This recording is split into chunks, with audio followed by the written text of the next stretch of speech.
The book Transparency suggests that a culture of openness and candor is crucial to the health of any organization. Author Jim OToole explains why transparency is needed now more than ever and what companies can do to achieve it.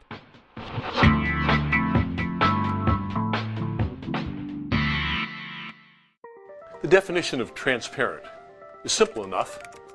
It means capable of being seen through. Now, as a free society, we long for our public institutions, our corporations, and other organizations to be honest and open about their dealings. Despite the promise of transparency from the leaders of those institutions, we often have the sinking feeling that we're not being told all we need to know or have the right to know. Transparency is needed now more than ever. But what does it mean to be transparent in the business world? What does it mean to create a transparent organization? My co-authors Warren Bennis, Daniel Goldman, and I examine transparency from three different vantage points: organizations, leadership, and in the context of the new digital age.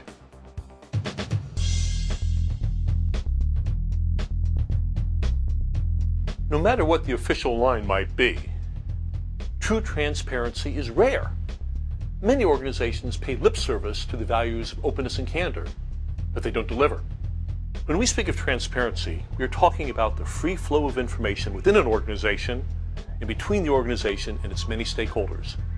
This means that crucial information gets to the right person, at the right time, and for the right reason.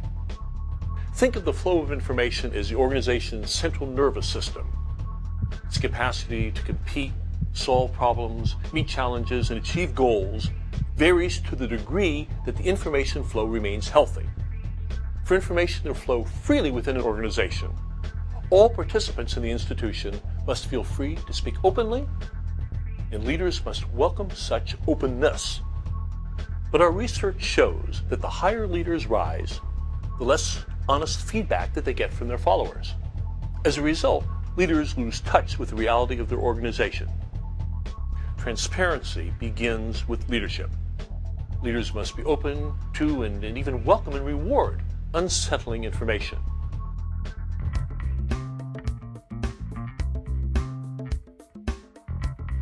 In 2002, Enron's Sharon Watkins, WorldCom's Cynthia Cooper, and the FBI's Colleen Rowley all chose to speak truth to power by bringing news to the men at the top of their respective organizations that those leaders preferred not to hear.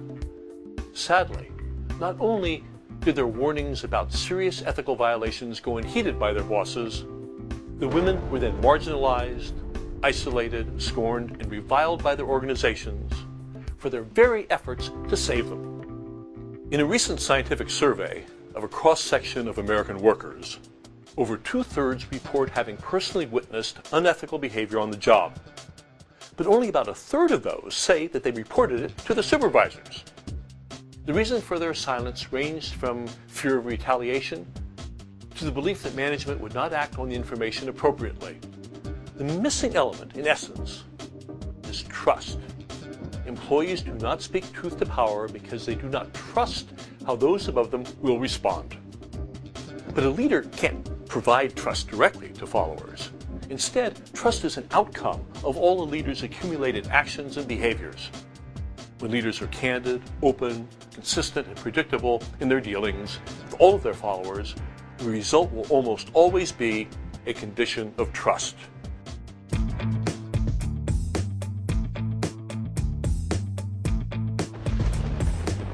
Within the last decade, a new force has made transparency less and less dependent on the will of those who run our institutions. That force is technology.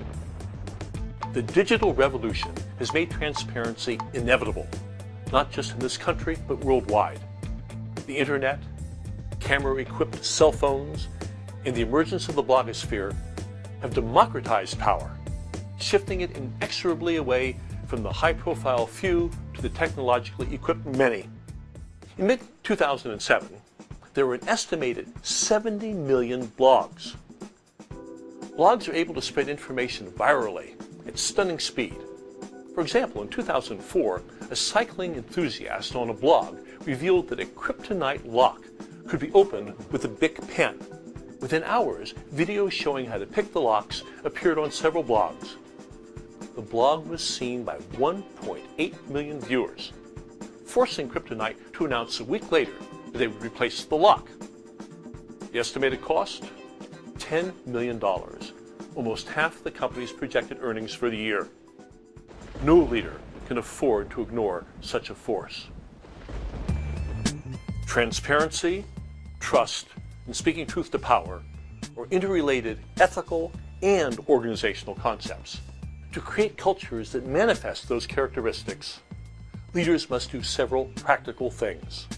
Provide equal access to information to everyone in the organization, refrain from punishing those who reveal that their emperor wears no clothes, refrain from rewarding yes men and women who practice spurious loyalty, and to empower and reward principled contrarians. Easier said than done, but it is possible. Thank you for reading Transparency. I hope you find it useful.